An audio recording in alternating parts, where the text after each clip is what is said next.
Alrighty, this is CHA1MAN2. Welcome back, Star Wars, the Clone Wars action figure collectors. I'm going to do a real quick review on these ARC Troopers. If you didn't see my previous video, I just did a video telling a story about how I found these this past weekend, and I want to do a real quick review on each one of these guys. This is the blue ARC Trooper. And if you don't know anything about it, these guys don't have names. They're just called ARC Troopers. So I don't know if later on in the show they're going to reveal their names or whatever. But this guy very closely resembles, I think almost exactly resembles, the blue ARC Trooper that was in the episode ARC Troopers in the season premiere, which has so far been my favorite episode. You may or may not know this, I don't think I've said, but I'm a big fan of ARC Troopers, and so was very much looking forward to seeing that episode, and I can't wait to see. I know there's going to be a future episode with ARC Troopers in it that this battle pack is based on. If you read the back of the battle pack when you get it, or if you see it, it says that Captain Rex teams up with some ARC Troopers on a mission, and that's pretty much all it says. So anyhow, but this guy really closely resembles the blue decorated ARC Trooper in the episode ARC Troopers.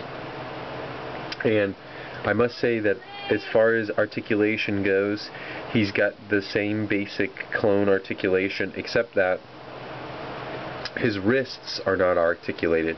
He kind of has the wrists similar to your Commander Stone.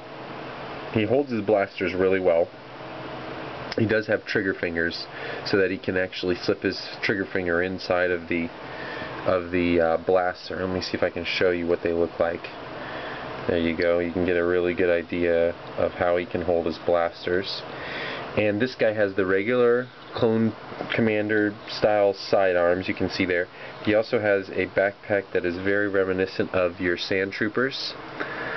His helmet is not removable, but that doesn't bother me for a couple of reasons, and one of those reasons is that these troopers aren't named, so we don't ever see them. There's only one ARC Trooper I think that we see unmasked, and I'm not sure. I don't think it's the blue one that actually his helmet pops off when Asajj Ventress attacks him.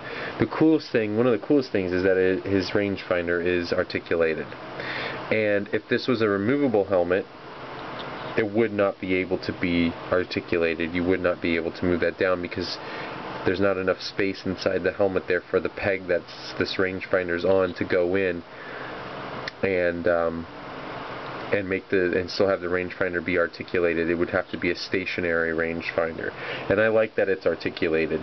I also kind of like that he's not named, because you can make up a story for him if you want.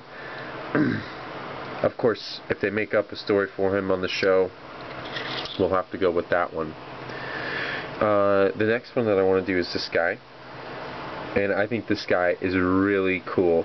Of course, this guy and the previous one that I just did back here are really the two gems of the pack. Articulated rangefinder, and basically the same body construction, except that his pauldron here has an extra added bit of armor. You can see here the ARC Troopers have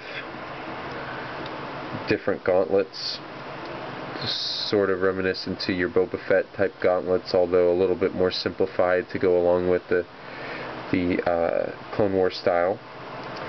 And the commas on these guys are really detailed as well. They're very awesome. I like how they're open in the back like that.